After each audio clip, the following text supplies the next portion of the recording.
그날의 상견례는 제 인생에서 가장 치욕적인 순간으로 남았습니다. 예비 시어머니가 우리 할머니를 향해 내뱉은 한마디. 사부인, 시장에서 나물 파시는 그 손으로 우리 도윤이 인생의 죄라도 뿌리실 작정이에요? 그 말을 들은 순간 세상의 모든 소리가 멈춘 것 같았습니다. 그 자리에 앉아있던 제 몸이 얼음장처럼 굳어버렸습니다. 제 평생을 키워주신 할머니, 저를 위해 평생 손에 흙 묻히며 나물 팔고 땀 흘리며 살아오신 분입니다. 그분의 삶을 저 여자는 단 한마디로 조롱하고 있었습니다. 등 뒤에서 할머니의 손이 떨리는 것이 느껴졌습니다. 그리고 그날 처음 보았습니다. 한없이 인자하기만 했던 우리 할머니의 눈에 차가운 분노가 번지고 있다는 것을요. 바로 그날 모든 것은 시작되었습니다. 그로부터 한 달 전만 해도 제 인생은 따스하기만 했습니다. 아침이면 늘 부엌에서 들려오는 된장찌개 냄새, 새벽부터 장에 다녀와 아침상을 차리시는 우리 할머니의 분주한 발소리, 그것이 제 일상이자 행복이었습니다. 할머니 성함은 윤복순 여사님. 제가 6살 때 교통사고로 부모님을 잃고 그때부터 저를 키워주신 분입니다. 어릴 적부터 줄곧 시장 좌판에서 나무를 팔아오셨고 하루도 빠짐없이 동이 트기 전에 장에 나가 일을 하셨습니다. 그 손은 항상 흙과 나물 물로 거칠었고 주름진 얼굴에는 세월의 고됨이 고스란히 새겨져 있었습니다. 제가 잔소리를 하면 할머니는 늘 웃으며 그러셨죠. 이렇게라도 움직여야 몸이 안 쑤셔. 그리고 우리 아가 아침밥 챙겨주려면 더 부지런해야지. 할머니의 손길이 담긴 아침 밥상은 세상에서 가장 따뜻한 밥상이었습니다. 그런 제 인생에 새로운 사람이 들어온 건 작년 가을이었습니다. 강도윤 씨, 제가 담임을 맡고 있던 아이의 삼촌이었습니다. 처음엔 그저 키 크고 웃음이 다정한 남자였을 뿐이었는데 어느 날부터인가 제게 커피를 건네고 주말이면 시장에 찾아와 할머니의 짐을 들어주는 사람이 되어 있었습니다. 할머님, 이거 무거우시죠? 제가 들게요. 그렇게 다정하게 다가오는 그의 모습에 시장 상인들까지 제 등을 떠밀 정도였죠. 도윤 씨는 할머니의 거친 손을 보며 말했습니다.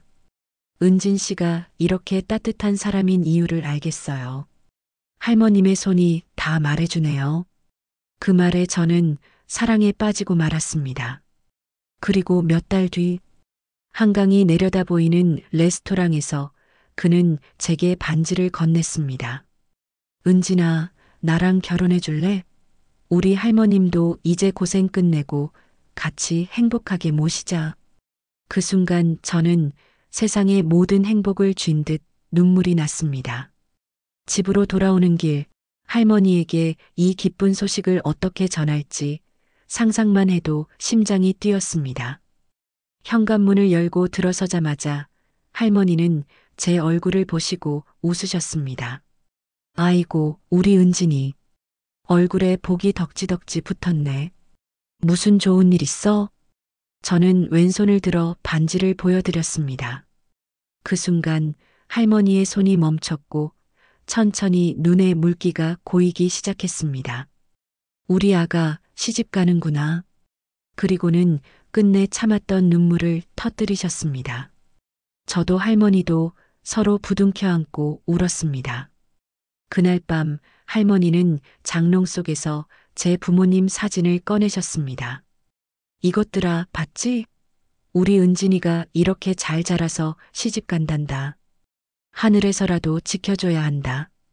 저는 그날 다시 다짐했습니다. 이제는 제가 할머니를 지켜드리겠다고.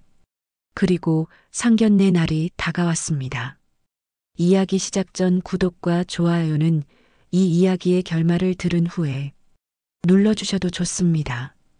단 끝까지 보신다면 분명 손이 가실 거라 자신합니다. 그럼 시작합니다. 고맙습니다. 상견례 전날 할머니는 장롱을 열어 오래된 옷가지를 한참 들여다보셨습니다. 몇 년 전 제 졸업식 때 큰맘 먹고 사들인 옥색 저고리와 남색 치마를 꺼내 다리기 시작하셨죠. 이 옷이면 충분하구먼. 하루 입을 건데 뭘 새로 사? 하지만 저는 마음이 불편했습니다. 초라하지 않을까? 손가락질 받지 않을까? 할머니는 제 표정을 보시곤 손등을 살짝 쓰다듬으며 말씀하셨습니다. 은진아, 사람이 초라한 게 아니라 마음이 곱지 못하면 초라한 거야. 나는 당당하다. 그리고 상견례 당일. 약속 장소는 반포에 있는 한 호텔의 한식당이었습니다. 화려한 샹들리에 윤기나는 대리석 바닥. 시장 좌판에서 평생 살아오신 우리 할머니와는 너무도 다른 세상이었습니다. 잠시 후 도윤 씨와 그의 어머니가 도착했습니다. 그녀의 이름은 장윤숙. 사진으로만 보던 그녀는 전신을 명품으로 휘감고 있었고 처음부터 끝까지 얼굴에는 냉기가 감돌았습니다. 안녕하세요, 어머님. 저는 이은진입니다. 그리고 이분은 제 할머님이십니다. 아, 네. 말씀 많이 들었어요. 그녀는 고개만 까딱한 채 자리에 앉았습니다. 할머니에게는 눈길조차 제대로 주지 않았죠. 어색한 식사가 이어졌고 그녀는 와인잔을 들고 천천히 돌리며 입을 열었습니다.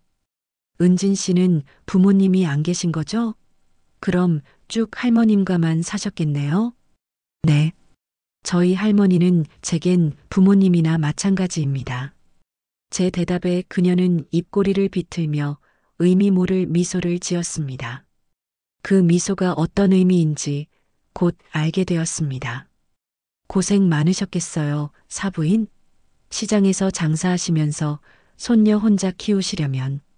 그 말은 결코 위로가 아니었습니다. 겉으로는 웃고 있었지만 눈빛은 분명 조롱이었습니다. 할머니는 애써 미소 지으며 답하셨습니다. 고생이야 뭐. 그저 우리 은진이 바르게 큰 것만으로도 다행이지요. 그때였습니다. 그녀의 입에서 상상조차 하지 못한 말이 나왔습니다.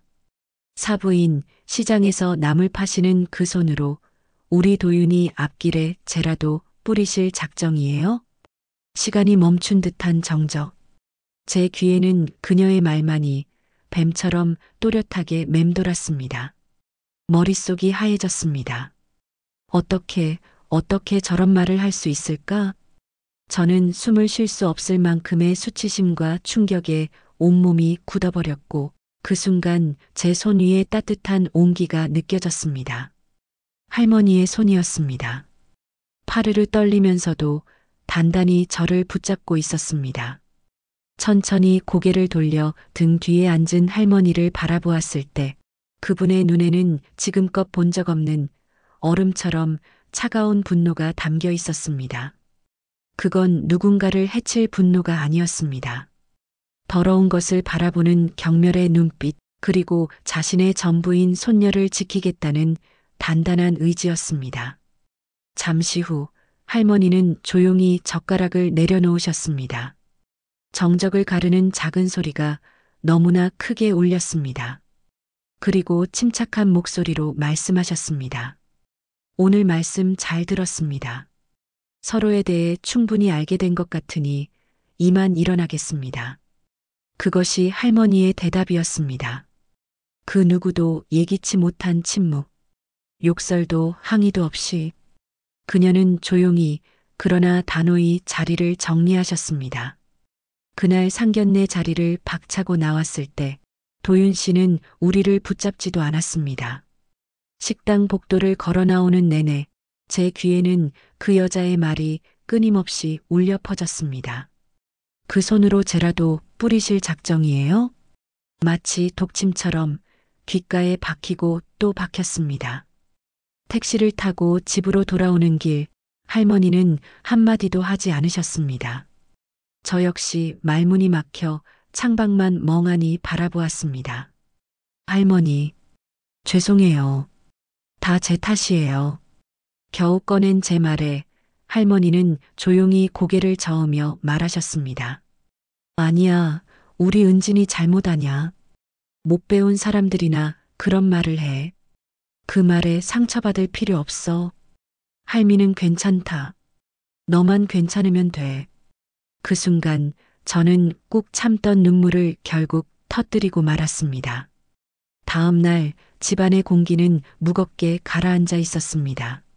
할머니는 평소처럼 저를 깨우고 아침을 차려주셨지만 그분의 눈가가 밤새 흘린 눈물로 부어 있는 걸 저는 알아차릴 수 있었습니다. 그날 하루 종일 저는 휴대폰만 바라보며 앉아 있었습니다. 혹시 도윤 씨에게서 연락이 오지 않을까? 밤새 뒤척이다가 이른 아침에라도 집 앞에 찾아오지 않을까? 하지만 아무런 소식이 없었습니다. 그러다 오후가 되어서야 휴대폰이 울렸습니다. 강도윤이라는 이름이 화면에 뜬 순간 가슴이 쿵 내려앉았습니다. 망설이다가 전화를 받았습니다. 여보세요? 은진아, 나야. 수화기 넘어 그의 목소리는 피곤하고 망설이는 듯 했습니다. 어제는 정말 미안해. 엄마가 좀 대신 사과하래. 원래 말투가 좀 세서 악이 있었던 건 아니야. 그냥 오해일 거야. 내가 잘 말해볼게. 그 말에 저는 숨이 막히는 것 같았습니다. 그가 내뱉은 말 속에는 진심 어린 사과도 분노도 아무것도 없었습니다. 그저 상황을 모면하려는 변명뿐이었습니다. 대신 사과하라고요? 그게 다예요? 제 목소리가 떨렸습니다. 우리 할머니가 그런 말까지 들었는데 도윤 씨는 그게 오해였다고 말하면 끝인가요? 그는 잠시 말이 없었습니다. 나도 화났지. 근데 어떡하겠어. 우리 엄만데. 내가 할머님께 100번이고 1000번이고 사과드릴게. 이따 저녁에 찾아갈까? 그 순간 저는 확신했습니다. 이 사람은 영원히 내 편이 되어줄 수 없는 사람이라는 걸. 그는 앞으로도 언제나 엄마와 나 사이에서 저울질하며 나에게 이해를 강요할 사람이었습니다. 전화를 끊고 저는 오래도록 그 자리에 앉아 있었습니다. 그리고 천천히 왼손을 들어 올렸습니다. 어제까지만 해도 영롱하게 빛나던 그 반지가 이제는 차가운 쇠사슬처럼 느껴졌습니다. 그가 내 손에 끼워줬던 약속의 증표는 이제 내 인생을 옥죄는 수치의 상징이 되어 있었습니다. 이 반지를, 이 결혼을 과연 내가 감당할 수 있을까? 아니, 감당해야만 하는 걸까? 답은 점점 더 명확해지고 있었습니다. 그날 밤 할머니는 아무것도 묻지 않으셨습니다. 저녁 식탁에 마주 앉았지만 저는 숟가락을 들 힘조차 나지 않았습니다. 할머니는 그저 말없이 제 밥그릇 위에 반찬만 하나씩 올려주셨습니다. 제가 어떤 표정을 지었는지, 무슨 마음으로 전화를 끊었는지 할머니는 다 알고 계셨을 겁니다. 식사를 마치고 설거지를 하던 제 등 뒤로 할머니의 목소리가 들렸습니다. 사람 마음이라는 게 힘들 땐 좀 쉬어가도 되는 거다. 애쓰지 마라. 우리 은진이 웃는 게 제일 좋다. 그 말에 눈물이 다시 핑 돌았습니다. 할머니는 결혼이 깨질까봐 걱정하시는 게 아니었습니다. 그저 저라는 손녀가 상처받고 힘들어하는 것이 가장 가슴 아프셨던 겁니다. 그 무조건적인 사랑 앞에서 저는 결심했습니다. 그래, 이건 나 혼자만의 문제가 아니야. 나를 키워주신 할머니, 이제는 내가 지켜드려야 한다. 다음 날 저는 도윤 씨에게 연락을 했습니다. 우리가 처음 만났던 동네 카페에서 만나자고 했습니다. 기다리던 그는 조금은 초췌한 얼굴로 나타났습니다. 어색한 침묵이 흘렀고 제가 먼저 말을 꺼냈습니다. 어제 전화로는 다 못할 것 같아서요. 은진아, 내가 정말 미안해. 주말에 할머님께 제대로 찾아뵙고 사과드리려고 했어. 엄마도 내가 잘 설득해 볼게. 아니요. 저는 도윤 씨한테 사과받고 싶은 게 아니에요. 제 목소리는 또렷했고 단단했습니다. 제가 묻고 싶은 게 있어요. 만약 제가 당신 어머님께 그 손으로 우리 은진이 앞길에 죄라도 뿌리시렵니까? 라고 말했다면 당신은 어떻게 했을 것 같아요? 도윤 씨는 입을 열지 못했습니다. 잠시 후 겨우 입술을 떼고 말했습니다. 그건 좀 다르지. 뭐가 다른데요? 저한테 우리 할머니는 부모님이고 제 전부예요. 그런데 당신은 어제도 오늘도 단 한 번도 내 편이 되어준 적 없어요. 그는 고개를 떨궜습니다. 제 말이 틀렸나요? 그는 대답하지 않았습니다. 하지 못한 게 아니라 하지 않았습니다. 그 침묵 속에서 저는 마지막 확신을 얻었습니다. 조금 생각할 시간이 필요할 것 같아요. 그 말을 남기고 저는 자리를 일어섰습니다. 그와의 짧았던 만남, 달콤했던 약속, 그 모든 기억이 이제는 아프고 쓰라릴 뿐이었습니다. 다시 일상으로 돌아가야 했습니다. 학교로 가는 발걸음은 무겁기만 했지만 아이들의 밝은 웃음소리가 저를 반겨주었습니다. 그래, 내겐 이 아이들이 있어. 그리고 내가 사랑하는 내일이 있어. 억지로라도 웃으며 교실로 들어섰습니다. 수업에 집중하고 아이들의 눈을 바라보고 그 순수한 에너지에 기대며 가라앉은 마음을 붙들었습니다. 점심시간, 교무실에서 동료 선생님들과 도시락을 먹으며 잠시 웃고 떠들던 그때였습니다. 교무실 문이 열리고 한 여자가 들어섰습니다. 장윤숙 씨였습니다. 심장이 얼어붙는 느낌이었습니다. 그녀는 마치 자기 집 안방처럼 도도하게 들어와 주변을 둘러보더니 저를 발견하고는 화사하게 웃으며 다가왔습니다. 어머, 우리 은진 씨. 여기서 보니 더 반갑네. 그 친근한 말투가 소름 끼치도록 불쾌하게 들렸습니다. 동료 선생님들의 시선이 모두 제게로 쏠렸습니다. 어쩐 일로 여길. 예비 며느리 얼굴 좀 보러 왔지 뭐. 우리 도윤이가 하도 끙끙 앓길래. 상견례 땐 좀 거칠었지? 내가 원래 말투가 좀 직설적이야, 하. 그녀는 아무렇지 않다는 듯 웃으며 제 옆에 앉아있던 동료 선생님들에게까지 고개를 꾸벅이며 말했습니다. 처음 뵙겠습니다. 우리 은진 씨 예비 시어머니예요. 교무실 공기가 싸늘해졌습니다. 그리고 그녀의 진짜 목적이 드러나기 시작했습니다. 선생님들은 다들 좋으시겠어요. 퇴직하면 연금도 꼬박꼬박 나오고 요즘 교사 월급이 좀 적다던데 결혼 준비는 잘 되고 있어요. 은진 씨?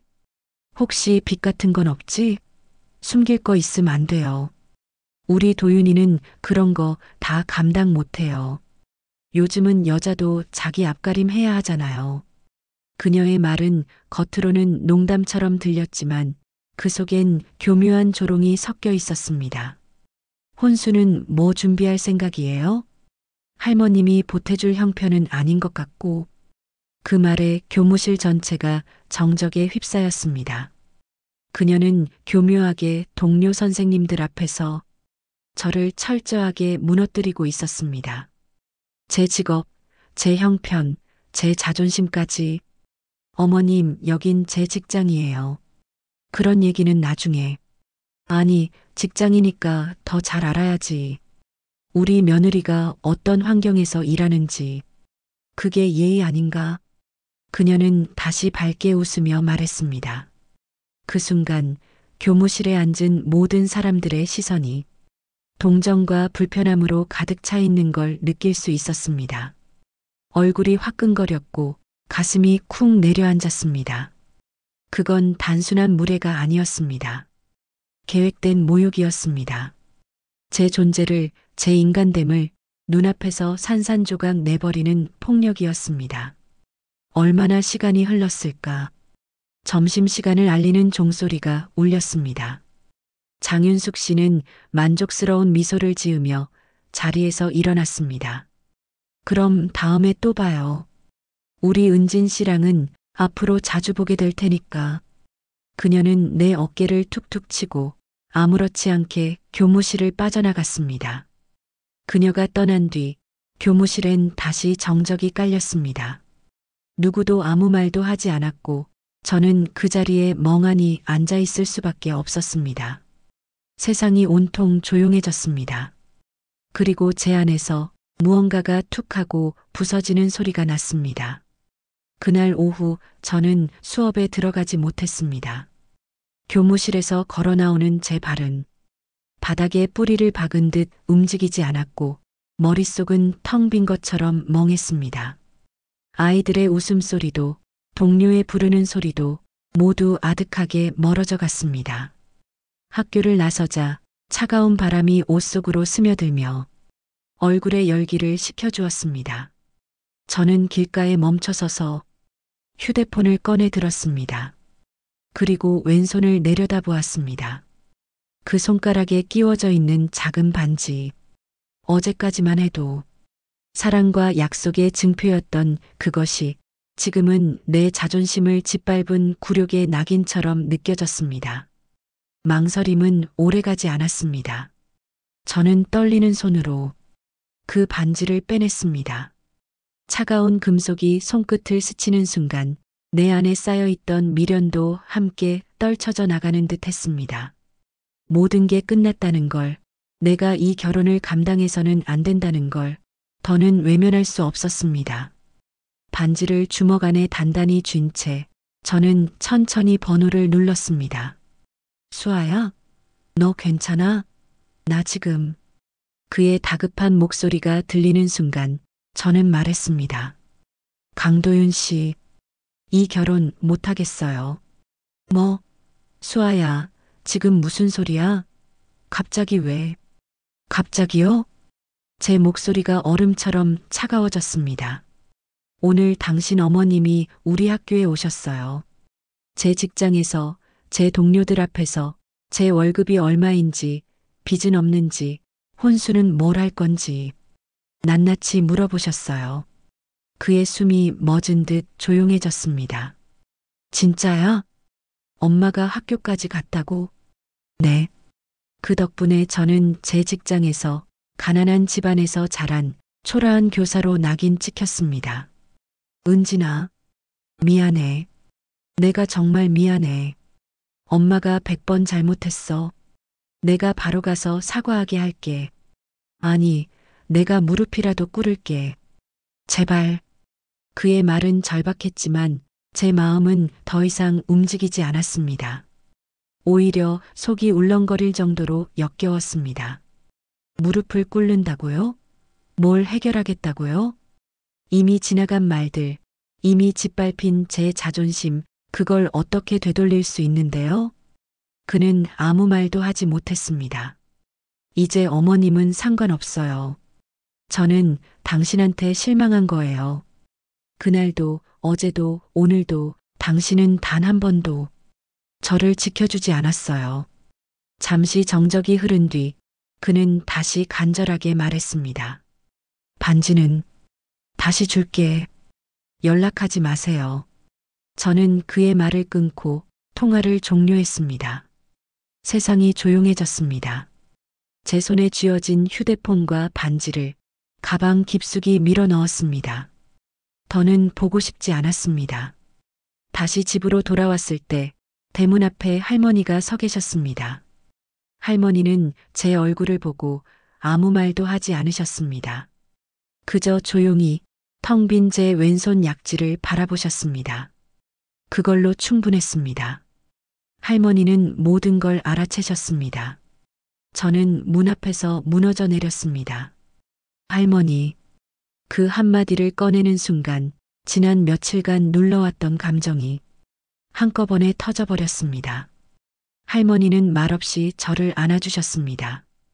그 따뜻하고 거칠어진 품에서 저는 아이처럼 울었습니다. 그날 밤 저는 울다 지쳐 잠들었습니다. 잠결에도 장윤숙 씨의 비웃음 섞인 목소리가 귀에 맴돌았고 꿈속에서도 도윤 씨는 한마디도 하지 못한 채 멍하니 서 있기만 했습니다. 새벽녘 갈증에 눈을 떠 물을 마시려 거실로 나갔을 때 희미한 달빛 아래 할머니가 거실에 조용히 앉아 계신 것을 보았습니다. 불도 켜지 않은 채 그저 창밖을 바라보며 움직임 없이 앉아 있는 할머니의 모습은 마치 돌부처 같았습니다. 그 뒷모습엔 슬픔이 없었습니다. 그건 분명 고요하지만 단단한 결심을 품은 사람이 내는 분위기였습니다. 무서우리만치 조용했고 차갑도록 단단했습니다. 다음 날 아침 할머니는 언제나처럼 부엌에서 된장찌개를 끓이고 계셨습니다. 마치 아무 일도 없었던 것처럼 밥을 짓고 상을 차리셨지만 그 손끝은 어느 때보다도 부드럽고도 정확했습니다. 그날의 식탁은 이상할 정도로 평온했습니다. 그 평온 속에서 저는 무언가가 완전히 바뀌었다는 것을 직감했습니다. 식사가 끝나고 저는 방문 앞에 앉아 멍하니 천장을 바라보고 있었습니다. 그때 건너방에서 무언가 둔탁한 소리가 들려왔습니다. 슬며시 고개를 돌려보니 할머니께서 장롱 가장 깊숙한 곳에서 커다란 오동나무 상자를 꺼내고 계셨습니다. 태어나 처음 보는 그 상자. 할머니는 상자에 덮인 먼지를 조용히 닦아내고 낡은 자물쇠를 열었습니다. 그리고 그 안에서 빛바랜 서류들과 오래된 장부 한 권을 꺼내 들었습니다. 조용히 페이지를 넘기던 할머니의 손이 어느 한 부분에서 멈췄습니다. 그 위에는 장윤숙이라는 이름이 적혀 있었습니다. 할머니는 그 이름을 한참 동안 바라보다가 아주 작게 중얼거리셨습니다. 그래, 아직 있었구나. 그 목소리는 담담했지만 그 안에 담긴 감정은 오랜 세월 눌러왔던 어떤 깊은 것들이었습니다. 그 순간 저는 할머니가 지금 무언가를 준비하고 있다는 것을 알 수 있었습니다. 분노가 아니었습니다. 복수도 아니었습니다. 그건 더 이상 아무에게도 무시당하지 않겠다는 딸을 위해 그리고 손녀를 위해 마지막으로 움직이려는 사람의 결심이었습니다. 그날 아침 할머니는 조용히 전화를 걸기 시작하셨습니다. 처음 들리는 이름이었습니다. 김 사장. 나 복순이야. 강남에 있던 땅들 지금 시세가 얼마나 되는지 좀 알아봐줘. 급하게 팔 건 아니고 그냥 가치가 얼마나 올랐나 보려는 거야. 전화기를 내려놓은 할머니의 표정은 흔들림이 없었습니다. 저는 조용히 다가가 물었습니다. 할머니, 강남에 땅이 있었어요? 할머니는 고개를 끄덕이며 미소 지었습니다. 응, 아주 오래전에. 그땐 그냥 허허벌판이었지. 저는 말을 잇지 못했습니다. 그리고 잠시 후 할머니는 또다시 다른 번호로 전화를 걸었습니다. 이번에는 목소리가 조금 더 낮고 단호해졌습니다. 조 실장, 나 복순이야. 백화점 지분, 지금 내가 갖고 있는 것만 합치면 몇 %지? 응, 최대 주주는 아직 그 양반이고. 그래, 그 강연의 말인데. 맨주먹으로 일어선 여성의 삶. 그 주제로 강연 자리가 하나 비어 있다고 했지? 나 그거 해야겠어. 저는 눈을 크게 뜨고 할머니를 바라보았습니다. 백화점 지분? 강연회? 도무지 믿기지 않는 말들이 너무나도 익숙한 어조로 할머니 입에서 흘러나오고 있었습니다. 아, 중요한 거 하나 더. 초청 명단에 장윤숙 그 사람 꼭 포함시켜. 그 여자가 직접 초청장을 받게 하든 주변을 통해 귀에 들어가게 하든 어떻게든 그 자리에 앉혀야 해. 그건 조 실장, 자네 몫이야. 통화를 마친 할머니는 창밖으로 시선을 돌린 채 한참을 말없이 앉아 계셨습니다. 저는 할머니 곁으로 다가가 조심스럽게 물었습니다. 할머니, 방금 그게 무슨 말이에요? 백화점 지분이요? 강연회는 또 뭐고요? 할머니는 아무 대답도 하지 않으셨습니다. 그저 장롱 속에서 또 다른 서류 뭉치를 꺼내셨습니다. 그 안에는 등기권리증, 주식증서, 그리고 수많은 이름들이 적힌 문서들이 있었습니다. 그 모든 문서의 이름 옆에는 굵직하게 적힌 글씨, 윤복순. 제 눈앞이 아득해졌습니다. 이게 다 뭐예요? 할머니, 대체. 그제야 할머니는 처음으로 과거 이야기를 꺼내셨습니다. 내 엄마 아빠 사고로 떠난 뒤 빚더미만 남았더구나. 그걸 다 갚고 나니 남은 건 시장 좌판 하나였어. 그 뒤로는 죽기 살기로 모았지. 너 굶기지 않으려고. 너 학교 제대로 보내려고. 그러다 우연히 땅을 샀는데 그게 개발이 되면서 이렇게 불어난 거야. 근데 은진아, 그게 다 행복을 주진 않더라. 그 말에 저는 다시 물었습니다. 그런데 왜 평생 시장에서 나물 장사를 하셨어요? 이렇게 돈이 많으셨는데. 할머니는 조용히 웃으셨습니다. 돈 많은 거 티내면 사람이 달라져. 그걸 많이 봤어. 믿었던 사람들한테도 배신당했지.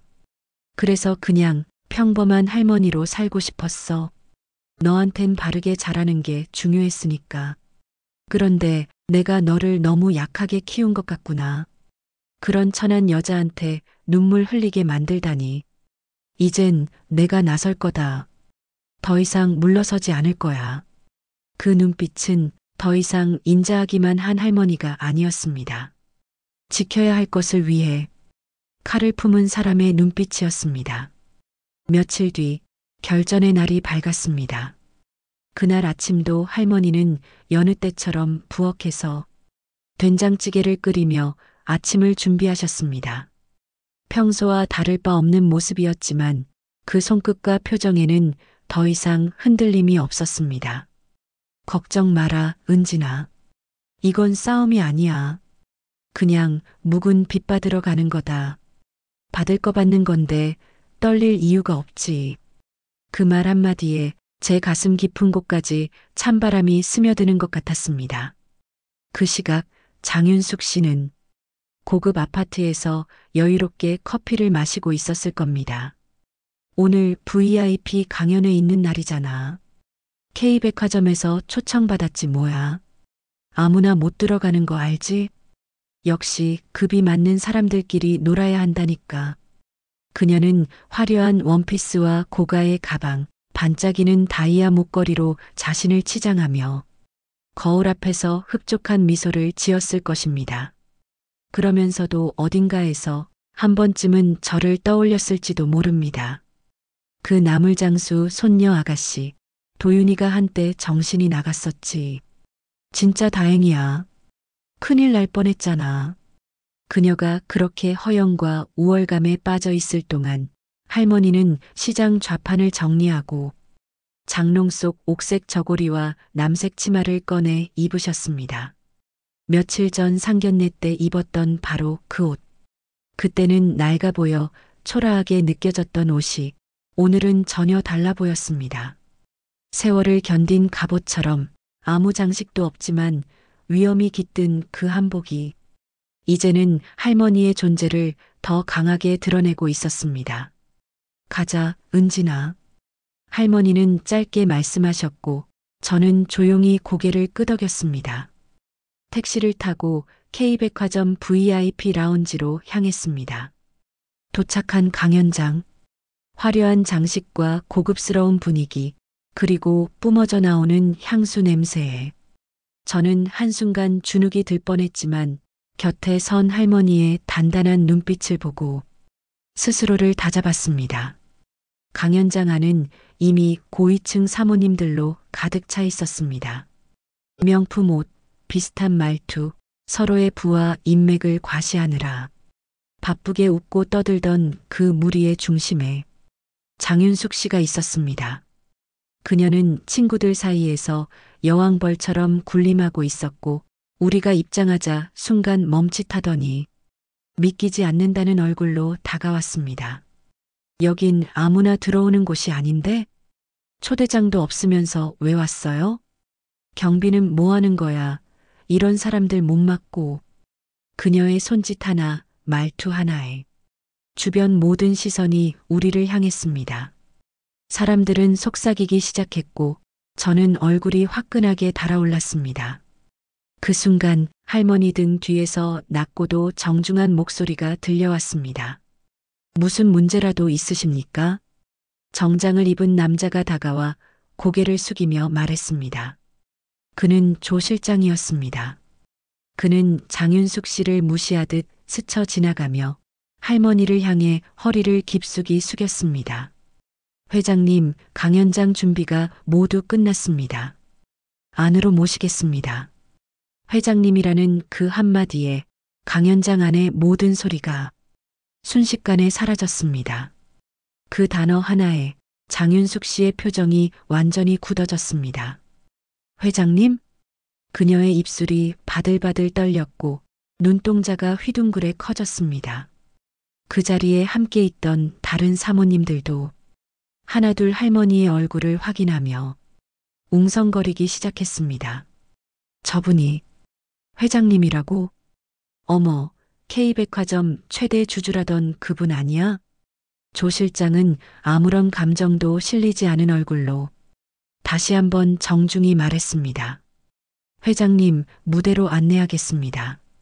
할머니는 조용히 고개를 끄덕이셨고 저를 향해 작게 눈짓하셨습니다.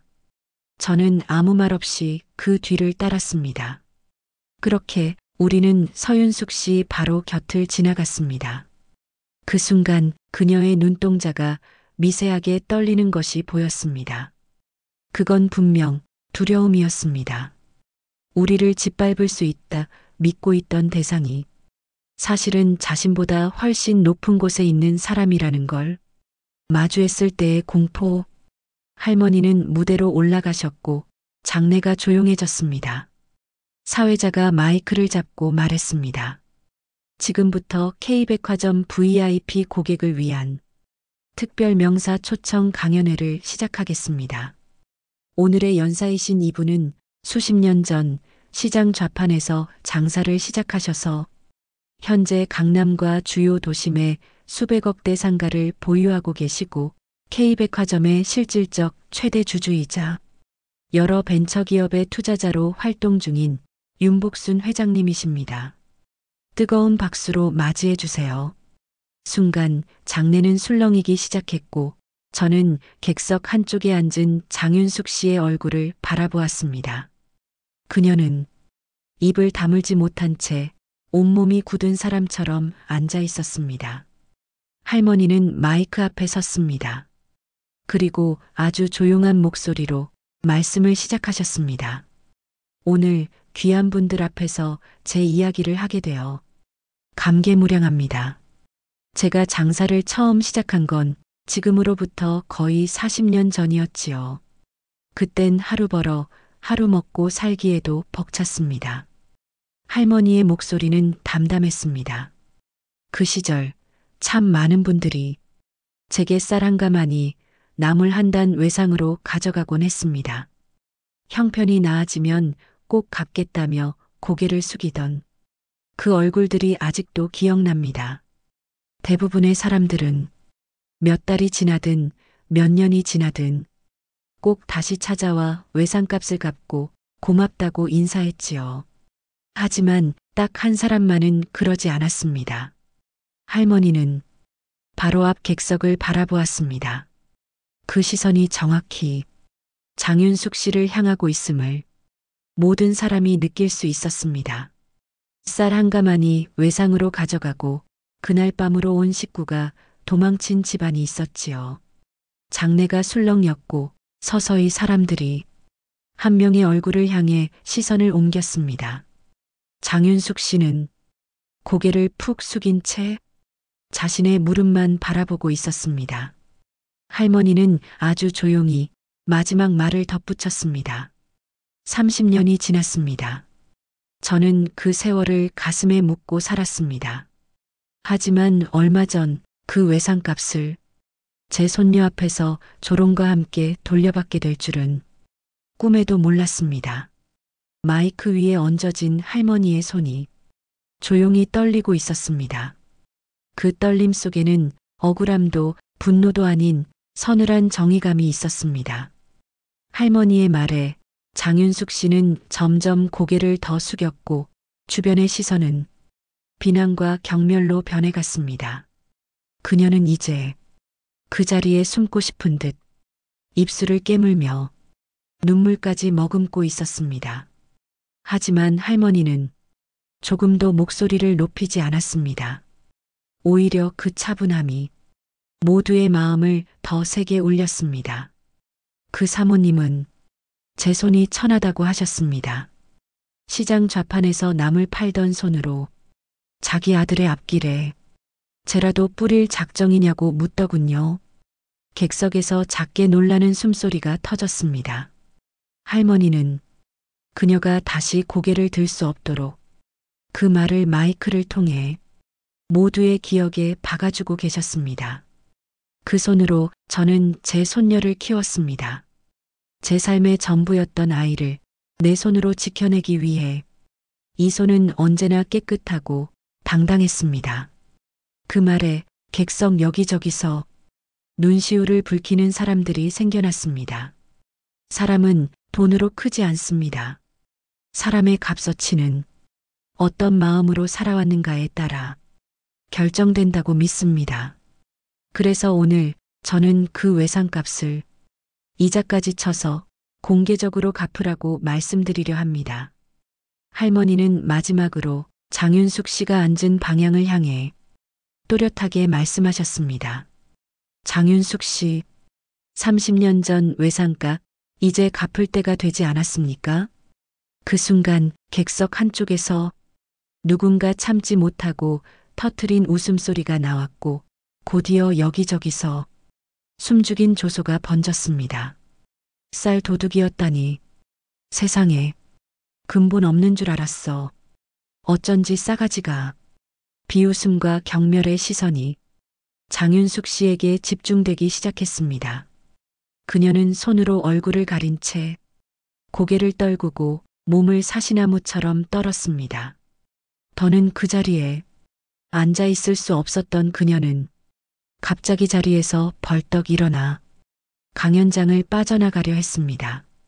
그 모습을 기자들의 카메라가 쉴 새 없이 따라잡기 시작했고 플래시 세례가 그녀의 굴욕적인 뒷모습을 환하게 비쳤습니다.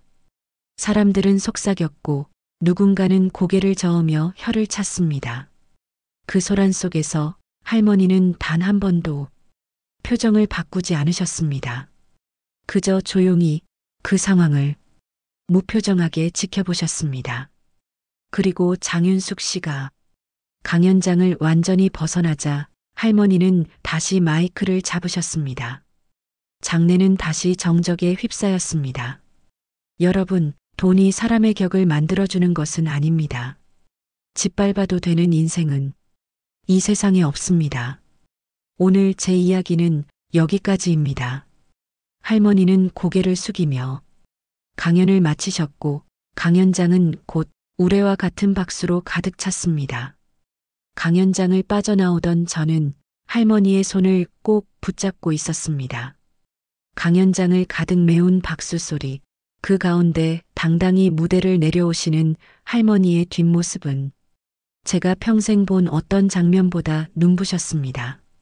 백화점 회장실로 이동한 뒤 조 실장이 조용히 문을 두드리고 들어왔습니다. 회장님, 인터넷 실시간 검색어 1위가 장윤숙입니다. 대성물산 쪽 주가도 오전부터 크게 요동치고 있고 언론에서도 취재 문의가 쏟아지고 있습니다. 할머니는 잠시 차잔을 들고 향을 맡으시며 말하셨습니다. 그 사람들 전화는 받지 마세요. 이젠 우리와는 아무 상관없는 사람들이니까요. 그 말에 제 속이 시원하다 못해 멍해질 지경이었습니다. 그토록 무서웠던 사람, 그렇게도 우리를 밟으려 했던 사람이 단 세 문장으로 그저 상관없는 사람이 되어버리는 장면. 복수란 게 이런 거구나 싶었습니다. 하지만 이상하게도 그토록 원하던 복수가 끝난 그 순간 제 마음 한편은 허전했습니다. 할머니는 그걸 다 알고 계셨는지 제 손등을 가만히 두드려 주셨습니다. 복수라는 게 시원할 줄만 알았지? 근데 사람 마음이 그리 간단하진 않아. 그래도 후회는 없어야지. 저는 그 말을 곱씹으며 고개를 끄덕였습니다. 그날 저녁 집 앞에 한 남자가 무릎을 꿇고 앉아 있었습니다. 도윤 씨였습니다. 그는 초췌한 얼굴로 저와 할머니를 보자마자 그 자리에 그대로 머리를 조아렸습니다. 할머님, 은진아. 제가 다 잘못했습니다. 그날 아무 말도 하지 못했던 저 자신이 너무 한심하고 너무 비겁합니다. 사랑하는 사람을 지키지 못한 저를 제 스스로도 용서할 수 없습니다. 그는 이마가 땅에 닿을 듯 고개를 숙인 채 한참을 움직이지 않았습니다. 이번엔 변명이 없었습니다. 오직 후회와 참회의 말뿐이었습니다. 하지만 할머니는 단호히 말씀하셨습니다. 이제 와서 그런 말 무슨 소용이겠소? 돌아가시오. 그 한마디에 도윤 씨는 더 이상 어떤 말도 하지 못한 채 고개를 숙인 채 돌아섰습니다. 그리고 며칠 뒤 그의 집에서 이사를 나갔다는 이야기, 대성물산 상무직도 내려놨다는 이야기를 들었습니다. 진심이었을지도 모릅니다. 하지만 이미 늦은 진심은 마음에 닿지 않았습니다. 다음은 장윤숙 씨의 차례였습니다. 그녀는 며칠 사이 완전히 달라진 얼굴로 우리 집 대문 앞에 무릎을 꿇고 있었습니다. 수백만 원짜리 옷 대신 초라한 남색 블라우스, 짙은 화장은 사라졌고 부은 눈으로 할머니를 향해 애원했습니다. 여사님, 아니, 회장님, 제가 눈이 멀어서 사람이 아닌 짓을 했습니다. 제발 한 번만 용서해 주십시오. 이대로 가면 우리 집안 다 무너집니다. 제발, 제발 한 번만 봐주세요. 그녀의 사정은 절박했지만 진심은 느껴지지 않았습니다. 회복이 아닌 생존을 위한 울음이었습니다. 할머니는 말없이 그녀를 내려다보셨고 잠시 후 차가운 목소리로 말씀하셨습니다. 고개를 드시오. 나는 당신에게 사과받을 생각 없습니다. 그 말에 그녀는 눈을 동그랗게 떴고 할머니는 천천히 말을 이으셨습니다. 나는 당신이 30년 전 쌀값을 떼먹어서 화가 난 게 아닙니다. 내가 늙고 가난해서 무시당한 것도 문제 아니에요. 내 손녀가 피눈물 나게 키운 진심, 그걸 당신 발로 짓밟았기 때문에 그게 가장 큰 죄요. 그리고 마지막으로 무겁고도 깊은 한마디가 떨어졌습니다. 용서는 내가 하는 게 아니요. 당신 때문에 상처받은 우리 손녀, 당신 때문에 부끄러워져야 했던 당신 아들, 그리고 무너진 당신 남편이 할 일이지. 그 말을 끝으로 할머니는 문 안으로 들어가셨습니다. 남겨진 장윤숙 씨는 그 자리에 주저앉은 채 조용히 울기 시작했습니다. 그날 이후 도윤 씨는 더 이상 연락하지 않았습니다. 그와의 모든 인연은 제 손으로 끊어냈습니다. 그리고 얼마 뒤 그는 저에게 반지를 조용히 돌려보냈습니다. 작은 상자 안에 담긴 그 반지를 바라보며 저는 한동안 아무 말도 하지 못했습니다. 그 반지는 한때 제가 세상에서 가장 사랑했던 사람이 내 손에 끼워준 약속이었고 또 동시에 제가 겪은 가장 깊은 상처이기도 했습니다. 저는 그 반지를 고이 접어 작은 서랍 깊숙이 넣어두었습니다. 더는 원망도 미련도 없었습니다. 그저 지나간 한 계절을 고이 정리해두는 마음뿐이었습니다. 그 후로 우리 집엔 다시 평온이 찾아왔습니다. 할머니는 여전히 새벽이면 시장에 나가 나무를 팔고 계십니다. 백화점 회장이 아닌 윤복순이라는 평범한 이름으로 저는 다시 학교에 나가 아이들의 눈을 바라보고 함께 웃으며 수업을 합니다. 교무실에서 마주하는 동료들의 시선은 더 따뜻해졌고 어떤 말도 없이 제게 조용한 응원을 보내주었습니다. 제 삶은 겉보기엔 아무것도 달라지지 않았습니다. 하지만 저는 압니다. 제 안에 무언가는 아주 단단하게 바뀌었다는 걸요. 예전엔 누군가의 말 한마디에 상처받고 고개를 숙이던 제가 이젠 제 존엄과 마음을 지키는 법을 배우게 되었다는 걸요. 그리고 무엇보다 제게는 세상에서 가장 강한 사람이 곁에 있다는 걸 다시 한번 깨달았습니다. 그분의 이름은 윤복순. 평생을 검은 흙과 초록 나물로 물들인 손으로 제 인생을 키워준 제 할머니입니다. 이 세상에 그 어떤 성공과 복수보다 값진 이름, 제게 가장 소중한 사람입니다. 며칠 후 동네 슈퍼에서 장을 보던 중 누군가 저를 조심스럽게 불렀습니다. 뒤돌아보니 낯익은 남자가 서 있었습니다. 대성물산 전 상무였던 장윤숙 씨의 남편이자 도윤 씨의 아버지 강세진 씨였습니다. 예전엔 비서들에 둘러싸여 고급차를 타고 다니던 사람이었지만 그날 제 앞에 선 그는 너무도 수수한 차림에 고개를 깊이 숙이고 있었습니다. 잠깐 실례가 안 된다면 이야기 좀 나눌 수 있을까요? 근처 조용한 벤치에 마주 앉은 그는 오랜 침묵 끝에 입을 열었습니다. 먼저 사과드리고 싶습니다. 제 아내가 그리고 저희 가족이 은진 양과 회장님께 드린 상처, 감히 용서해달란 말씀은 못 드리겠습니다. 저는 그동안 그 모든 걸 모르고 있었어요. 아내가 그렇게까지 했다는 걸 당신께서 겪으신 일들을 강도윤에게서 듣고 나서야 비로소 알게 됐습니다. 그는 무거운 한숨을 내쉬며 말했습니다. 그날 이후 아내는 완전히 무너졌습니다. 저 역시 회사에서 자리 내려놓고 모든 걸 돌아보게 됐습니다. 사람은 자기가 얼마나 가난했는지를 잊는 순간부터 가장 추해지는 것 같습니다. 그는 제게 작은 봉투를 하나 내밀었습니다. 이건 사적인 부탁입니다. 이 안엔 30년 전 윤 회장님께서 쌀을 외상으로 내주셨던 그날의 기록, 그리고 제 아내의 빚을 갚고 싶다는 제 진심을 담았습니다. 저는 조심스레 그 봉투를 받으며 말했습니다. 저희 할머니는 용서를 강요하지 않으세요.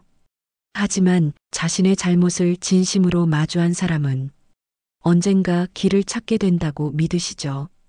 강세진 씨는 조용히 고개를 끄덕였습니다. 그리고 일어나며 마지막으로 말했습니다. 언젠가 윤 회장님께도 직접 고개 숙이고 인사드릴 날이 있길 바랍니다. 그날 밤 저는 집에 돌아와 그 봉투를 할머니 앞에 내놓았습니다. 할머니는 조용히 그것을 펼쳐보셨고 한참을 아무 말씀 없이 무언가를 깊이 읽고 계셨습니다. 그리고 이내 접어두며 차분하게 말씀하셨습니다. 은진아, 이 세상엔 돈으로도 말로도 갚을 수 없는 빚이 있어. 그걸 아는 사람이라면 그때부터는 다시 사람답게 살아갈 수 있을 거다. 그날 이후 우리는 그 가족에 대해 더 이상 말하지 않았습니다. 복수는 끝났고 이야기는 흘러갔습니다. 하지만 그날의 진심은 우리 마음속 어딘가에 조용히 남아 있었습니다. 봄이 오고 시장 골목에도 연두빛 나물이 하나둘 자리 잡기 시작했습니다. 할머니는 여전히 이른 새벽이면 손수 끓인 된장국을 제 밥상에 올려주시고 무거운 바구니를 이고 장으로 향하십니다. 가끔 사람들이 묻습니다. 회장님, 이제 다 내려놓으시고 편히 좀 쉬세요. 할머니는 웃으시며 늘 이렇게 말씀하십니다. 나는 평생 시장 사람이었어요. 내 손으로 흙 만지고 나물 다듬을 때 제일 편하고 마음이 놓여. 그게 내 집이고 내 삶이니까. 저는 그 말이 이 세상 어떤 경영 철학보다 더 깊은 울림을 주었습니다. 가끔씩 강도윤 씨에게서 안부 문자 한 통이 오기도 합니다. 그럴 때마다 저는 그저 짧은 인사로 답을 보내곤 합니다. 원망도 미련도 없기에 더 길게 이어갈 이유도 없습니다. 그 인연은 그날 강연장에서 할머니의 한마디로 끝났던 겁니다.